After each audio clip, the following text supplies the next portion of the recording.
ఒక గ్రామంలో ఒక వ్యక్తి అనారోగ్యం బారిన పడితే ఆ గ్రామంలోని ప్రజలందరూ ఆ వ్యక్తి దగ్గరికి వెళ్ళి భయపడకు కోలుకుంటావు అని చెప్తారు. అదే గ్రామంలో ఒక వ్యక్తి అనారోగ్యం బారిన పడ్డాడు. కానీ అతని దగ్గరికి వెళ్ళి నువ్వు కోలుకుంటావు అని చెప్పే ధైర్యం ఎవరు చేయలేకపోయారు. ఎందుకంటే అతనికి వచ్చిందే క్యాన్సర్. ఆ గ్రామం దృష్టిలో క్యాన్సర్ అనేది ఒక అంటురోగం. అది వస్తే ఇక మరణమే అని ఒక అపోహ. సో ఇలాంటి అపోహలు క్యాన్సర్ గురించి మనకు తెలియజేయడానికి ఈరోజు మనతో పాటు ఉన్నారు రేడియేషన్ ఆంకాలజిస్ట్ సునీత గారు. వారితో మాట్లాడి మరిన్ని విషయాలు తెలుసుకుందాం. నమస్తే మేడం. మేడం, ప్రెజెంట్ జనరేషన్లో క్యాన్సర్ కేసెస్ పెరగడానికి ప్రధాన కారణాలు ఏంటి? ఎక్కడ పోయినా కానీ ఏ ఇంటికి వెళ్ళినా కానీ ఖచ్చితంగా ఒక క్యాన్సర్ పేషెంట్ వాళ్ళ ఫ్యామిలీలో కంపల్సరీ ఉంటారు. ఒకప్పుడు ఎక్కడో ఊర్లో ఒకరిద్దరు ముగ్గురు నలుగురో కనిపించే వాళ్ళు ఈ కాలంలో చూస్తే ఖచ్చితంగా ప్రతి ఫ్యామిలీలో, అంటే ఇమ్మీడియట్ రిలేటివ్స్ కానీ లేకపోతే first degree or second degree relatives. ఎందుకు ఇంత ఎక్కువగా చూస్తున్నాము అని అంటే మన లైఫ్ స్టైల్ చాలా మారిపోయింది.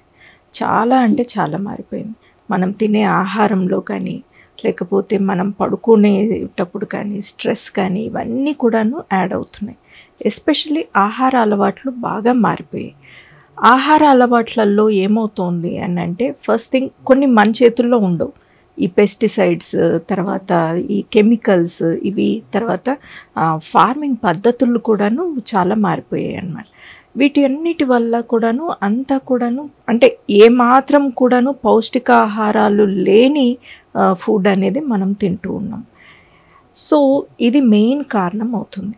ఆ తర్వాత మన లైఫ్ స్టైల్ అందరికీ కూడాను డెస్క్ జాబ్సే ఎక్కువైపోయాయి. ఇది మామూలుగా సాఫ్ట్వేర్ ఇంజనీర్స్ అనే కాకుండా ఈవెన్ డాక్టర్స్లో కూడాను చాలామందికి చూస్తే కనుక మేము కూడా ఒక్కొక్కసారి ఓపీలో కూర్చుంటే కనుక ఆల్మోస్ట్ 3-4 అవర్స్ అలా కంటిన్యూస్గా నడుస్తూనే ఉంటుంది ఓపీ. సర్జన్ చేస్తూ ఉన్నా కానీ నిల్చొని చేస్తున్నా ఒకటే చోట చేస్తూ కూర్చొని ఉంటారు. సో ఇంకా ఇప్పుడు రోబోటిక్ సర్జరీస్ వచ్చేసరికి వాళ్ళు కూర్చొనే చేస్తూ ఉంటారు. సో ఇలా అంటే బాడీలో కొంచెం కూడా మూమెంట్, కదలిక అనేది లేకపోవటం వల్ల ఆ బాడీ లైఫ్ స్టైల్ కూడా మారిపోయింది. ఆ తర్వాత ఉమెన్ కూడాను చాలా కెరియర్ ఓరియంటేషన్ తోటి పిల్లలు అనేది చాలా లేట్ స్టేజెస్లో అంటే 35-40 ఇయర్స్ తర్వాత కూడాను ఫస్ట్ చైల్డ్ అనేది కంటున్నారు. సో ఇలాంటి ప్రాబ్లమ్స్ అన్నిటి వల్ల మనకు ఈ లైఫ్ స్టైల్లో మార్పులు, మన తినే ఆహార పద్ధతులు, తర్వాత ఈ కూల్ డ్రింక్స్ ఇలాంటి వాటన్నిటి వల్ల కూడాను మనకు క్యాన్సర్స్ పెరుగుతున్నాయి. ఇదే కాకుండా స్మోకింగ్, ఆల్కహాల్. ఈ స్మోకింగ్ అనేది ఆల్మోస్ట్ ఆల్ బాడీలో ఏ క్యాన్సర్కి అయినా తీసుకోండి, దాంట్లో ఖచ్చితంగా ఒక రిస్క్ ఫ్యాక్టర్ అనేది కంపల్సరీ ఉంటుంది. సో వీటన్నిటి రీజన్స్ తోటి క్యాన్సర్స్ పెరుగుతున్నాయి. ఈ స్మోకింగ్, డ్రింకింగ్, ఈ ప్రజల్లో వచ్చే లైఫ్ స్టైల్స్ వల్ల వచ్చే క్యాన్సర్స్పై ప్రజల్లో ఎలాంటి అవగాహన కలిగించాలంటారు? ఫస్ట్ థింగ్ మంచి లైఫ్ స్టైల్ని అలవాటు చేసుకోవాలి. అంటే జాబ్స్ అనేవి కంపల్సరీ ఎవరైనా చేసుకోవాల్సిందే. కానీ చిన్న చిన్న మార్పులు, అంటే ఇప్పుడు మనం జాబ్లో ఉన్నప్పుడు అంటే వర్క్ చేస్తున్నప్పుడు హాఫ్ అన్ అవర్కి ఒకసారి ఒక చిన్న వాక్ అలాగా చేసుకొని వచ్చేసినా కానీ ఒక బ్రిస్క్ వాక్, స్లోగా నడవటం కాకుండా బ్రిస్క్గా ఫాస్ట్గా ఒక రౌండ్ వేసుకొని రావటం. ఓకే. ఆ తర్వాత ఫుడ్ తినేటప్పుడు ఖచ్చితంగా వాటర్ అనేది కంపల్సరీ తీసుకుంటూ ఉండాలి. మధ్యలో ఫుడ్ తినేటప్పుడే కాకుండా మధ్యలో కూడాను వాటర్ రూపమే కాకుండా ఈ లిక్విడ్స్, ఎనీ లిక్విడ్స్ అంటే బటర్ మిల్క్ కానీ, అంటే మజ్జిగ కానీ, లేకపోతే కనుక అంటే ఎక్స్ట్రాడినరీ చియా సీడ్స్ వాటర్, ఇలాంటివన్నీ కూడాను అందరికీ కూడాను అందుబాటులో ఉండకపోవచ్చు. దానికంటే మన దగ్గర ఉండే రొటీన్ ఫుడ్లోనే మనము ఇన్కార్పొరేట్ చేసుకుంటే కనుక ఖచ్చితంగా ఇలాంటి ప్రాబ్లమ్స్ నుంచి. So main physical activity. చాలామంది ఏమనుకుంటారు, నేను పొద్దున్నే 1 గంట వెళ్ళేసి జిమ్ చేసేసి వచ్చేసాను, నాకు ఇంకా అసలు ఎటువంటి ప్రాబ్లం ఉండదు, ఎటువంటి స్ట్రెస్ ఉండదు అనేసి అనుకుంటూ ఉంటారు. అది తప్పు అవుతుంది. అది ఆ గంటకి కదలిక ఉండిండొచ్చు, కానీ మిగతా డేలో మనం ఎంత యాక్టివ్గా ఉన్నాము అనేది చాలా ఇంపార్టెంట్. ఫుడ్ తినిన తర్వాత ఖచ్చితంగా లంచ్ అయిపోయిన తర్వాత ఒక వన్ రౌండ్ అన్న అట్లీస్ట్ అరౌండ్ ద హాస్పిటల్ కానీ మన ఆఫీస్ కానీ ఒక 1 రౌండ్ బయటకు వెళ్ళి ఒక రౌండ్ వేసుకొని వస్తే కనుక ఇలాంటి చిన్న మార్పులు చేసుకున్నా కానీ మనకు చాలా బెటర్గా ఉంటుంది. ఆ తర్వాత ఫుడ్ తినేటప్పుడు అంటే ఇంట్లో వంట వండుకునేటప్పుడు ఖచ్చితంగా ఈ వెజిటబుల్స్ కానీ ఫ్రూట్స్ కానీ వీటిని లైట్గా హాట్ వాటర్లో ఒక 1/2 అవర్ నానబెట్టేస్తే కనుక వాటిలో ఉండే పెస్టిసైడ్స్ అన్నీ కూడాను వాటర్లోకి వెళ్ళిపోతాయి. ఆ తర్వాత వాటిని వాష్ చేసి కట్ చేసుకొని ఫ్రెష్గా వాడుకోవచ్చు. ఆర్గానిక్ వెజిటబుల్స్ అని వాటి కోసము పెద్ద పెద్ద సూపర్ మార్కెట్స్ వాటికి వెళ్ళే కంటే కూడాను మనకు రొటీన్గా దొరికే ఈ రైతు బజార్ కానీ లేకపోతే ఇప్పుడు ఎక్కడ చూసినా కానీ మనకు రోడ్ సైడ్ వెజిటబుల్స్ అన్ని పెడుతూ ఉంటారు మార్కెట్స్. రైతు బజార్కే వెళ్ళాల్సిన టైము ఉండకపోవచ్చు అందరికి. అలాంటి ఫ్రెష్ ఇట్లా వేడి నీళ్ళల్లో చేసుకొని చేయాలంటే జస్ట్ ఒక 10 పావు గంట పెట్టినా కానీ సరిపోతుందమ్మా. పావు గంట 20 నిమిషాలు, ఒక మరీ హాట్ వాటర్ కూడా అవసరం లేదు, గోరువెచ్చని వాటర్లో పావు గంట 20 నిమిషాలు నానబెడితే కనుక ఆ ఆస్మోసిస్ పద్ధతి ద్వారా ఈ హెవీ కెమికల్స్ పెస్టిసైడ్స్ ఇవేమి ఉన్నాయో అవన్నీ వాటర్లోకి జారిపోతాయి. ఆ జారిన తర్వాత కట్ చేసుకుంటే కనుక మనకు చాలా మటుకు హెల్తీగా ఉండగలం. ఇది చాలా ఇంపార్టెంట్ అనేసి నేను. ఇది కాకుండా మనము ఫుడ్స్ ఈ ఆయిల్ అనేది వాడుతూ ఉంటాం.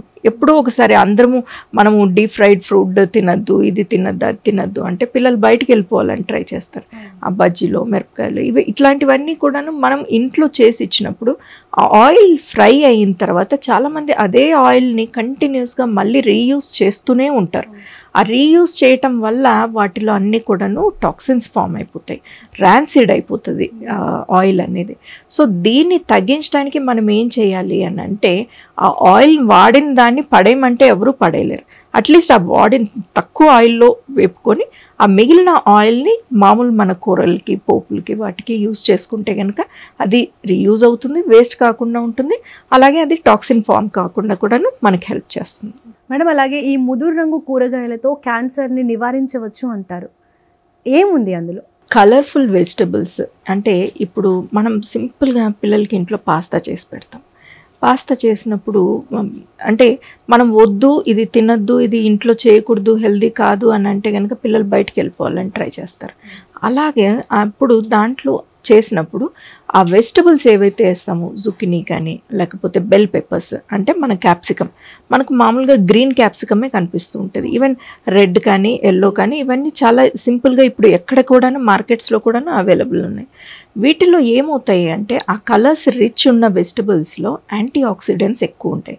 వాటిని ఫ్లావనాయిడ్స్ కానీ కెరోటినాయిడ్స్ కానీ ఇట్లాంటి అంటే బాడీకి ప్రొటెక్టివ్గా ఉండే యాంటీ ఆక్సిడెంట్స్ అనేవి చాలా రిచ్గా ఉంటాయి.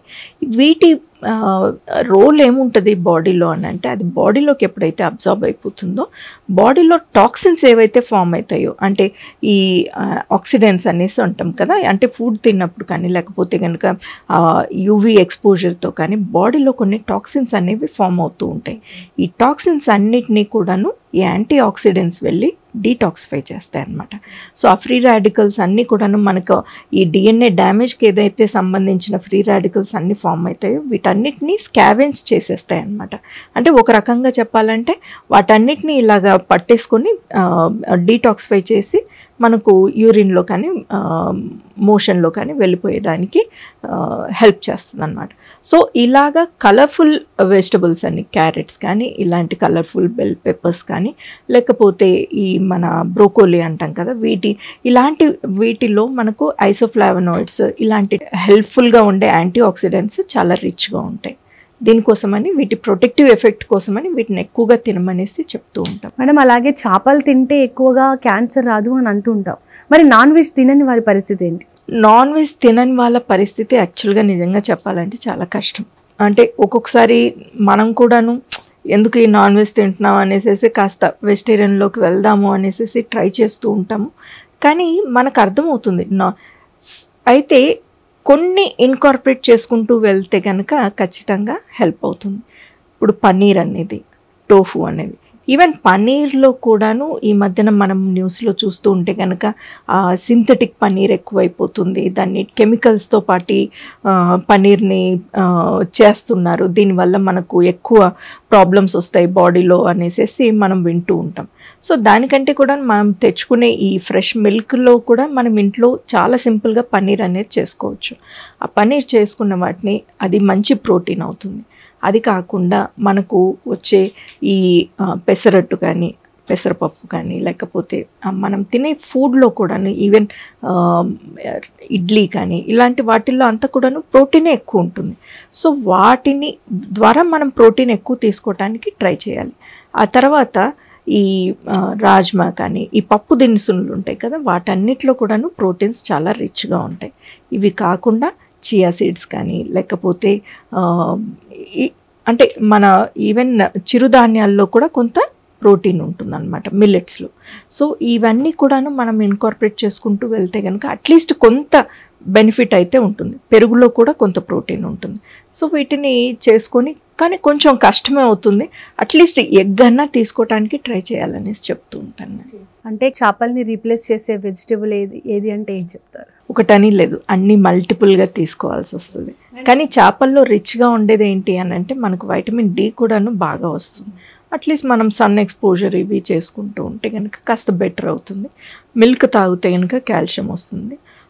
వాటితోటి కొంచెం బ్యాలెన్స్ చేసుకోవచ్చు. కానీ నాన్ వెజ్ తోటి కంపేర్ చేస్తే కొంచెం కష్టమే. అండ్ వర్క్ కూడా పెరుగుతుంది. వెజిటేరియన్ ఫుడ్కి చాలా వర్క్ పెరుగుతుంది, ఎందుకంటే కట్ చేసుకోవటము, వాటన్నిటిని ముందుగా నానబెట్టుకోవటము, ఇవన్నీ కూడాను చాలా పనులు ఉంటాయి. కానీ కొంచెం వర్క్ చేస్తే మటుకు almost all equivalent to non vegetarian food కూడా మనం తయారు చేసుకోవచ్చు వెజిటేరియన్ ఫుడ్లో. మేడం, ఈ రోజుల్లో ప్రతి ఒక్కరికి ఫోన్ ఉండాల్సిందే. ఫోన్ చేతిలో లేకుండా మనిషే ఉండడు. అది పడుకునేటప్పుడు కూడా పక్కన పెట్టుకొని పడుకుంటూ ఉంటారు. అలా పక్కన పెట్టుకొని పడుకుంటే క్యాన్సర్ వస్తుంది అంటారు కదా, అది నిజమేనా? అలా క్యాన్సర్ అంటూ ఏమీ రాదు. ఇవన్నీ ఏంటంటే ఇండైరెక్ట్ లింక్స్ అనేసి ఉంటాయి. సో ఏమవుతుంది, ఫోన్ అనేది పక్కన పెట్టుకొని ఉంటే వాళ్ళకి స్ట్రెస్ అనేది పెరుగుతూ ఉంటుంది. ఎందుకంటే ఈ సోషల్ మీడియాలో లేకపోతే ఆ ఫ్రెండ్స్తో మాట్లాడడము, ఆ చాటింగ్లోనూ వీటిల్లోనూ ఎక్కువ స్ట్రెస్ పెరుగుతుంది. స్ట్రెస్ పెరిగినప్పుడు ఏంటి, నిద్ర తగ్గిపోతుంది. నిద్ర తగ్గిపోయినప్పుడు నిద్ర కూడాను, ఇప్పుడు కొంతమంది పిల్లల్ని చూస్తూ ఉంటాం, రాత్రి 12, 1 గంట, 3 గంటలకు కూడా నిద్రపోతూ ఉంటారు. మళ్ళీ తెల్లవారుజామున 6 గంటలకి పడుకునే వాళ్ళు కూడా ఉంటారు. అలాంటి పిల్లల్ని కూడా చూశాను. 5 గంటలకి, 6 గంటలకి, అంటే ఆ టైంలో మనం నిద్ర లేస్తూ ఉంటాము, ఈ పిల్లలు ఆ టైంలో పడుకుంటారు. ఆ తర్వాత మధ్యాహ్నం 12, 1 గంటకు కూడా నిద్ర లేవరు. సో ఈ బాడీ క్లాక్ అనేది డిస్టర్బ్ అవుతుంది, వీళ్ళందరికీ బాడీ రిథమ్ అనేది డిస్టర్బ్ అవుతుంది. సో దీనివల్ల బాడీలో ఉండే మెల్టోనిన్ ఇలాంటి హార్మోన్స్ అన్నీ కూడాను డిస్టర్బ్ అయిపోవటం వల్ల హార్మోనల్ ఇంబ్యాలెన్సెస్ వస్తాయి. సో ఈ ఫోన్ వీటన్నిటికీ కూడాను ఒక ఇండైరెక్ట్ లింక్ అయిపోతుంది. ఈ హార్మోనల్ ఇంబ్యాలెన్సెస్, తర్వాత స్ట్రెస్, ఇవన్నీ కూడాను ఒక రకంగా ఇన్ ఫ్యూచర్ వీళ్ళకి తొందరగా క్యాన్సర్స్ వచ్చేదానికి అవకాశం ఉంటుంది. కానీ డైరెక్ట్ లింక్ అంటూ ఏం లేదు. ఫోన్ మాట్లాడుకుంటే బ్రెయిన్ క్యాన్సర్స్ వస్తాయి, లేకపోతే టెలిఫోన్ టవర్స్ అంటాం కదా, సిగ్నల్ టవర్స్, ఆ సిగ్నల్ టవర్స్కి దగ్గరలో ఉంటే కనుక మనకు క్యాన్సర్స్ వస్తాయి. వాటన్నిటికంటే కూడా ఇంకా హై రిస్క్ ఫ్యాక్టర్స్ మనకు చాలా ఉన్నాయి. వాటిని తగ్గించుకోవటానికి ట్రై చేయాలి. కానీ ఇవన్నిటికి చిన్న చిన్న వాటికి మనము మైక్రోవేవ్లో ఫుడ్ పెట్టుకుంటే కనుక ప్రాబ్లం అవుతుంది. మైక్రోవేవ్లో సాధ్యమైనంత వరకు ఫ్రెష్గా ఫుడ్ చేసుకోమని చెప్తాం, కానీ మిగిలిపోయినప్పుడు వేస్ట్ చేయబుద్ధి కాదు. సో దానికంటే కూడాను లైఫ్ స్టైల్లో మనము ఎప్పుడైతే ఈ బాడీ అనేది మూమెంట్ అనేది కొంచెం ఎక్కువ పెంచి బాడీ వెయిట్ని మేనేజ్ చేసుకోగలిగితే కనుక సాధ్యమైనంత వరకు మిగతా ప్రాబ్లమ్స్ అన్నీ కూడాను మనకు సెట్ అవుతూ ఉంటాయి. ఇంకొకటి బింజ్ ఈటింగ్ అంటాం. అంటే రాత్రి పూట లేకపోతే కనుక ఈవినింగ్ 6 o'clock 8 o'clock నుంచి ఫుడ్ తినుకుంటూ, టీవీ చూసుకుంటూ, పాప్కార్న్స్ ఇవి అన్నీ తినుకుంటూ వెళ్తూ ఉంటారు. సో రాత్రిలో 1 గంటకు 2 గంటలకు కూడాను పిజ్జాలు, బర్గర్లు తెప్పించుకొని తింటూ ఉంటారు. అలా కాకుండా ఒక టైం రెస్ట్రిక్టెడ్ ఫీడింగ్ అనేసి అంటాం, ఇంటర్మీడియట్ ఫాస్టింగ్ అనేసి అంటాం. ఇంటర్మీడియట్ ఫాస్టింగ్లో ఏమవుతుంది, రకరకాల ఫాస్టింగ్ పద్ధతులు ఉన్నాయి. కొంతమంది మధ్యాహ్నం వరకే తింటారు, ఒకళ్ళు 1 meal a day మాత్రమే తింటారు. అలా ఇవన్నీ కూడా కొంచెం కష్టంగా అనిపించవచ్చు. కానీ అట్లీస్ట్ 7 గంటల తర్వాత ఏమీ తినకుండా వదిలేస్తే తర్వాత నెక్స్ట్ డే మార్నింగ్ బ్రేక్ఫాస్ట్ మనము 9 గంటలకు 10 గంటలకు బ్రేక్ఫాస్ట్ అలా తిన్నామనుకోండి, అట్లీస్ట్ 12 to 14 hours బాడీలో గ్యాప్ అనేది ఉంటుంది, ఫుడ్ అనేది లేకుండా. ఓకే, అలా గ్యాప్ ఇచ్చినప్పుడు ఏమవుతుంది అని అంటే బాడీకి రెస్ట్ దొరుకుతుంది. అప్పటి వరకు ఏమన్నా జరిగిన డ్యామేజెస్ ఏవైతే ఉంటాయో వాటన్నిటినీ కూడాను ఇంప్రూవ్ చేసుకోవటానికి బాడీకి అవకాశం ఉంటుంది. సో ఈ కరెక్ట్ టైంలో స్లీప్ అనేది ఇంపార్టెంట్. 9 10 నిద్రపోవడం అనేది చాలా ఇంపార్టెంట్. 7 గంటల తర్వాత అసలు ఏమీ తినకుండా ఉండడం అనేది చాలా ఇంపార్టెంట్. 3 గంటలకి 4 గంటలకి కూడాను ఫుడ్ ఆపేసే వాళ్ళు కూడా ఉన్నారు. మనం పాతకాలంలో చూసుకుంటే కనుక సాయంత్రం 6 గంటల తర్వాత కిచెన్ అనేది కంప్లీట్గా క్లోజ్ అయిపోతుంది. అసలు 6 గంటల తర్వాత ఫుడ్ అనేది కూడా ఎవరు ఇంట్లో తినరు, 6ంటికి పడుకుండిపోతారు, పొద్దున్నే 4 గంటలకు 3 గంటలకు లేస్తారు. అది ఒక కరెక్ట్ పద్ధతి. కానీ అట్లీస్ట్ అంత ఎక్స్ట్రీమ్, అది మనకి ఇప్పుడు ఎక్స్ట్రీమ్ అనిపిస్తుంది కానీ అప్పట్లో అది ఒక లైఫ్ స్టైల్ ఉండేది. అలా కాకపోయినా అట్లీస్ట్ 7 గంటల తర్వాత ఏమీ తినకుండా, డిన్నర్ అయిపోయిన తర్వాత ఇంకేమీ తినకుండా ఒక వాటర్ మాత్రమే తాగుతూ పొద్దున్నే 10 గంటలకి బ్రేక్ఫాస్ట్ చేస్తే కనుక ఈ సఫిషియంట్ టైంలో మనకు నిద్ర అనేది ఉంటే సాధ్యమైనంత వరకు మనకు ఈ క్యాన్సర్సే కాదు, అదర్ ప్రాబ్లమ్స్ అంటే ఒబేసిటీ కానీ ఇలాంటి ప్రాబ్లమ్స్ అన్నిటినీ కూడాను మనం తగ్గించుకోవడానికి అవకాశం ఉంటుంది. మేడం, 10 నెలల ముందే ఒక బిడ్డ ఎంత బరువుతో పుడతాడు, ఎలాంటి లోపాలతో పుడతాడు అని చెప్పే టెక్నాలజీ ఉన్న ఈ రోజుల్లో ఒక రోగి హాస్పిటల్కి వెళ్ళినప్పుడు కొన్ని రోజుల తర్వాత నీకు క్యాన్సర్ వస్తుంది అని ఎందుకు చెప్పలేకపోతున్నారు? దీనిలో చాలా రీసెర్చెస్ జరుగుతున్నాయి. ఎందుకు అని అంటే ఒక సెల్ క్యాన్సర్ కింద డెవలప్ అయింది అని అప్పటికే డెవలప్ అయింది, మనం టెస్ట్లకు వెళ్తాం, డెవలప్ అయిందంటే వెంటనే కనిపించేస్తుంది, వచ్చేస్తుంది. కానీ ఇది ఒక కంటిన్యూస్ ప్రాసెస్.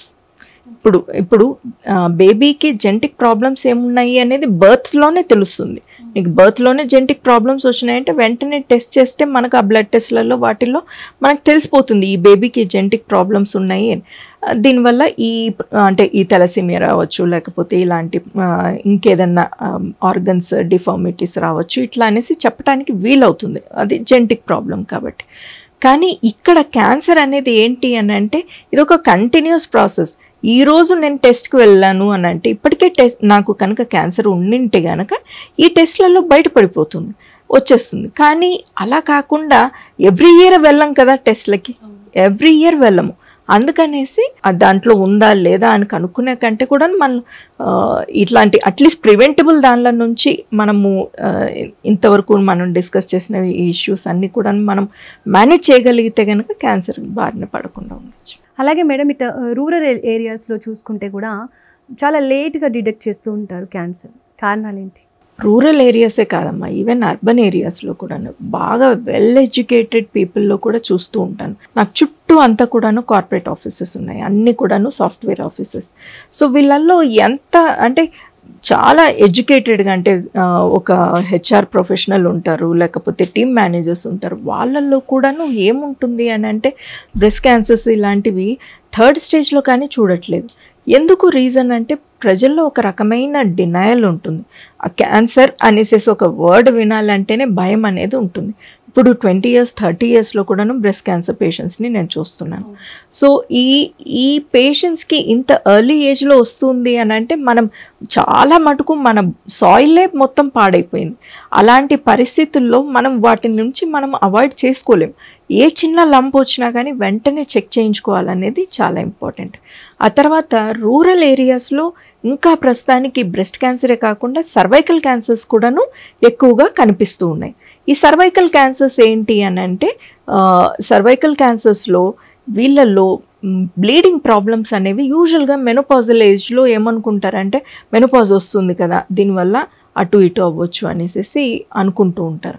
అలా కాకుండా వెంటనే వాళ్ళని ప్యాప్స్మియర్ చేయించుకోగలిగితే కనుక ఖచ్చితంగా వీళ్ళకి సర్వైకల్ క్యాన్సర్ ఉందా లేదా అని కనుక్కోవడానికి వీలవుతుంది. మేడం, అలాగే ఉమెన్స్లో చూసుకుంటే ఎక్కువగా బ్రెస్ట్ క్యాన్సర్, సర్వైకల్ క్యాన్సర్ మనం ఎక్కువగా చూస్తూ ఉంటాం. దానికి కారణాలు ఏంటి మేడం? బ్రెస్ట్ క్యాన్సర్కి మెయిన్ రీజన్ ఏంటి అని అంటే హార్మోనల్ ఇంబ్యాలెన్సెస్ మెయిన్ కారణం.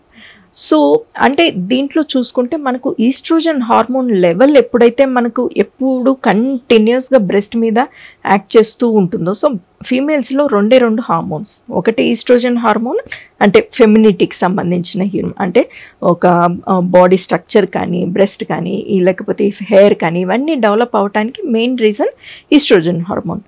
సెకండ్ హార్మోన్ వచ్చేసి ప్రొజెస్ట్రాన్, ఇది బేబీ ప్రొడక్షన్కి సంబంధించిన, ప్రెగ్నెన్సీకి సంబంధించిన, పాలు ఇవ్వటానికి వీటికి సంబంధించిన హార్మోన్. ఎప్పుడైతే ఈస్ట్రోజన్ హార్మోన్ అన్అపోజ్డ్గా బాడీలో అలా యాక్ట్ చేస్తూ వెళ్తూ ఉందనుకోండి కంటిన్యూస్గా, అప్పుడు మనకు బ్రెస్ట్ క్యాన్సర్స్ వచ్చేదానికి అవకాశం ఉంది. ఎప్పుడు అవుతుంది ఇది అని అంటే, ఎప్పుడైతే మనకు రైట్ టైంలో పిల్లలు కావట్లేదు. 25 years age is the ideal age అనమాట బిడ్డను కంటానికి. ఈ 25 years ఏజ్లో మనకు బిడ్డను కంటే అప్పుడేమవుతుంది, మనకు ఆ 1 year ప్రెగ్నెన్సీ అంతా ప్రొజెస్ట్రాన్ హార్మోన్ ఉంటుంది. ఆ తర్వాత 1 year మనం బేబీని ఫీడ్ చేస్తాం ఎట్లయినా. సో ఒక 2 years బ్రెస్ట్కి మనకు ఈస్ట్రోజన్ ఫ్రీ హాలిడే ఉంటుంది. ఓకే, సో దానివల్ల ప్రొజెస్ట్రాన్ ఏమవుతుంది, ప్రొటెక్ట్ చేస్తూ ఉంటుంది బ్రెస్ట్ని. ఈస్ట్రోజన్ ఏమవుతుంది, క్యాన్సర్ని పెంచుతూ ఉంటుంది. అలాగని ఈస్ట్రోజన్ మనం అవాయిడ్ చేయలేం, లేకపోతే ఫెమినిటీనే ఉండదు. సో అట్లీస్ట్ ఒక రైట్ టైంలో మనకు ప్రెగ్నెన్సీ అయితే ఆ టైంలో మనకు క్యాన్సర్ నుంచి, ఇన్ ఫ్యూచర్ క్యాన్సర్ నుంచి అంటే ప్రొటెక్ట్ చేసుకోవటానికి అవకాశం ఉంటుంది.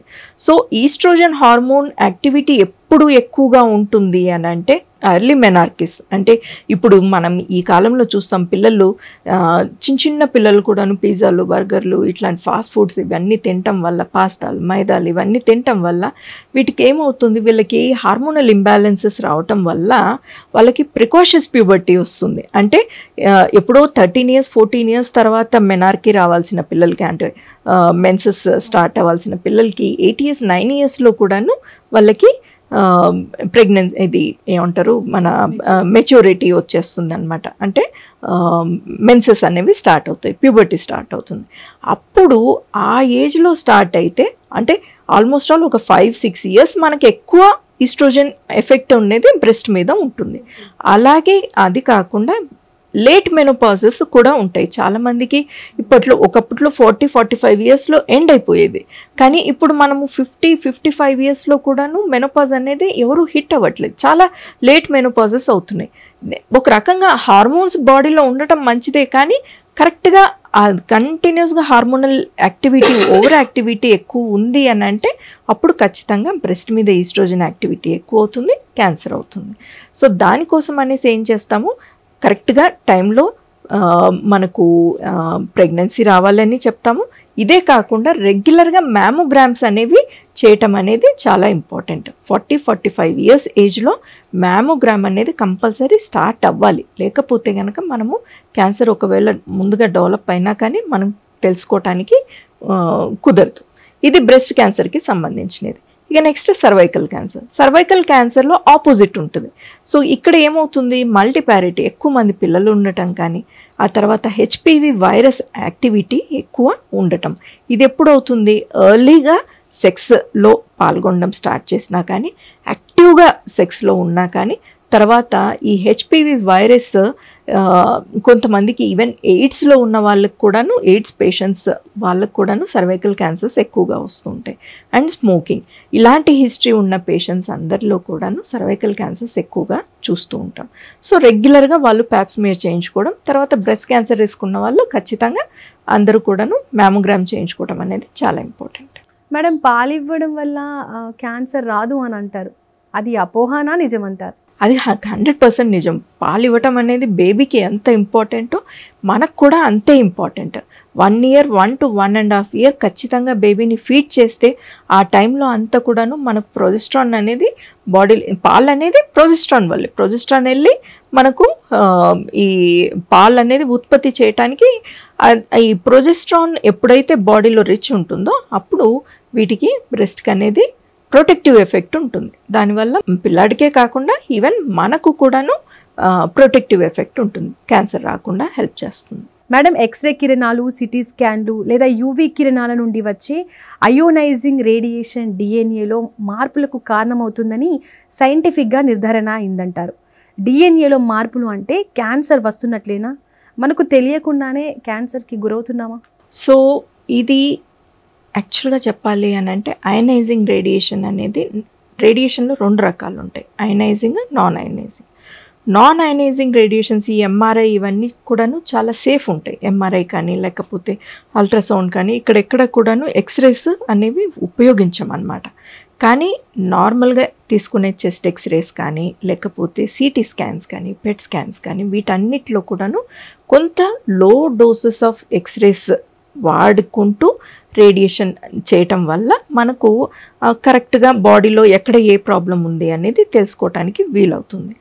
అయితే ఈ రేడియేషన్ లో డోసెస్లో ఉన్నా కానీ కొంత కనుక మనకు రిపీటెడ్గా ఎక్కువ అంటే అవసరానికి తగ్గట్టుగా చేసుకుంటే పర్లేదు, కానీ రిపీటెడ్గా వెళ్ళి స్కాన్స్ అవి చేయించుకోవటం వల్ల వాళ్ళకి ఏమవుతుంది అని అంటే ఆ లో డోస్ రేడియేషన్ కూడాను డిఎన్ఏలో మార్పులు తెస్తుంది అనమాట.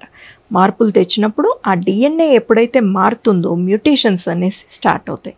ఈ మ్యూటేషన్ అనేది స్టార్ట్ అయినప్పుడు ఏమవుతుంది, ఒక సెల్ నుంచి ఒక సెల్ రావాల్సింది పోనిచ్చి అది మల్టిపుల్ సెల్స్ వచ్చేస్తుంటాయి. అప్పుడు అది క్యాన్సర్గా డెవలప్ అయ్యేదానికి ఆస్కారం ఉంటుంది. కానీ ఒకవేళ మనకు అవసరము డయాగ్నోస్టిక్గా మనకి ఇది లేనిది, ఎందుకంటే ఒక్కొక్కసారి నిమోనియా ఉంటుంది, లేకపోతే ఇంకేదన్నా ప్రాబ్లమ్స్ ఉండొచ్చు, లేకపోతే సైనసైటిస్ ఉంటుంది. ఇలాంటి ప్రాబ్లమ్స్లో మనం స్కాన్ చేయకుండా మనము ఎప్పుడో రేడియేషన్ వస్తుంది అనేసి అంటే క్యాన్సర్ వస్తుంది అనేసి భయపడుతూ ఆగిపోవటానికి లేదు. అలాగని కంటిన్యూస్గా ఏది చిన్న చిన్న ప్రాబ్లం తలనొప్పి కానీ లేకపోతే చిన్న కడుపు నొప్పి కానీ వెళ్ళి స్కాన్స్ చేయించుకోవటం అనేది చాలా తప్పు అవుతుంది. ఇది కూడా దృష్టిలో పెట్టుకొని డయాగ్నోస్టిక్ అయితే ప్రాబ్లం లేదు, కానీ అనవసరంగా ఊరికే జస్ట్ డౌట్ క్లియర్ చేసుకోవడానికి వెళ్ళి స్కాన్స్ చేయించుకోవడం అనేది తప్పు. మేడం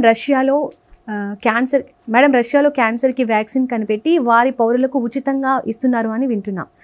ఈ వ్యాక్సిన్ వల్ల క్యాన్సర్ పోతుంది అని అంటే నిజమేనా? అది ఎంఆర్ఎన్ఏ బేస్ చేసుకొని డెవలప్ చేసిన క్యాన్సర్ వ్యాక్సిన్స్ అన్నమాట.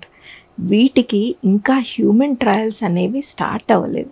అదొక పెద్ద మీడియా హైప్ తప్పించి దాంట్లో ఇంకా హ్యూమన్ ట్రయల్స్ జరగాలి. ఆ హ్యూమన్ ట్రయల్స్ మీద ఎంతవరకు ఎఫెక్టివ్ అనేది తెలుసుకోవాలి. వీటిని అంతా అయిన తర్వాత ఈ పేషెంట్స్ని అంటే ఈ వ్యాక్సిన్ తీసుకున్న వాళ్ళల్లో క్యాన్సర్ ఎంతవరకు తగ్గింది, వ్యాక్సిన్ తీసుకొని వాళ్ళల్లో ఎంత క్యాన్సర్ ఇన్సిడెన్స్ ఉంది అని కంపారిజన్ చేసినప్పుడు నిజంగానే ఈ వ్యాక్సిన్ పనిచేస్తుందా లేదా, హ్యూమన్లో జరగాల్సిన ట్రయల్స్ అనేవి ఇంకా పెండింగ్ ఉన్నాయి. ఫేజ్ 3 ఇవన్నీ కూడాను ట్రయల్స్. కొంత సేఫ్టీ అయితే ఉంది అనేసి హ్యూమన్ ట్రయల్స్లో కొంచెం ఫేజ్ 1 ట్రయల్స్ ఇవన్నిట్లోనూ ప్రూవ్ అయింది, కానీ ఫేజ్ 3 ఫేజ్ 4 ట్రయల్స్ అనేవి ఇంకా పెండింగ్ ఉన్నాయి. ఇవన్నీ అయిన తర్వాతనే అప్పుడే ఆ వ్యాక్సిన్ ఖచ్చితంగా పనిచేస్తుందా లేదా అనేసి ఉంటుంది. ఒకవేళ అటువంటి ఇది ఏదన్నా వస్తుంది అని అంటే ఖచ్చితంగా ఇండియా కూడా వెనకలు పడి ఏమీ లేదు. మన వాళ్ళు కూడాను వర్క్ చేస్తున్నారు దాంట్లో, జెనెటిక్ ఇంజనీర్స్ అందరూ కూడాను. తర్వాత ఈ ఫార్మా కంపెనీస్ కానీ లేకపోతే పెద్ద పెద్ద ఇన్స్టిట్యూట్స్ కానీ వీళ్ళందరూ కూడాను దీని మీదనే ఉన్నారు. కానీ వీటన్నిటికీ రావటానికి అండ్ ఏ ఒక్క వ్యాక్సిన్ వేసుకుంటే అన్ని క్యాన్సర్స్ రాకుండా ఉంటాయి అనేసి అది నిజంగా చెప్పాలంటే గాల్లో దీపం పెట్టుకొని ఆరకూడదు అనేసి మొక్కుకుంటున్నట్టే అవుతుంది. సో అవన్నీ ఎప్పుడో వస్తాయి. వాటన్నిటికంటే కూడాను అట్లీస్ట్ ఈరోజు మనం చేయగలిగింది ఏంటి అనేది చూసుకుంటేనే better. Thank you so much madam. క్యాన్సర్పై చక్కటి అవగాహన కల్పించారు. లైఫ్ స్టైల్ ఎలా మార్చుకోవాలి, ఏ విధంగా ఉంటే క్యాన్సర్ రాకుండా మనల్ని మనం కాపాడుకుంటామని చాలా చక్కగా వివరించారు. Thank you so much. Thank you.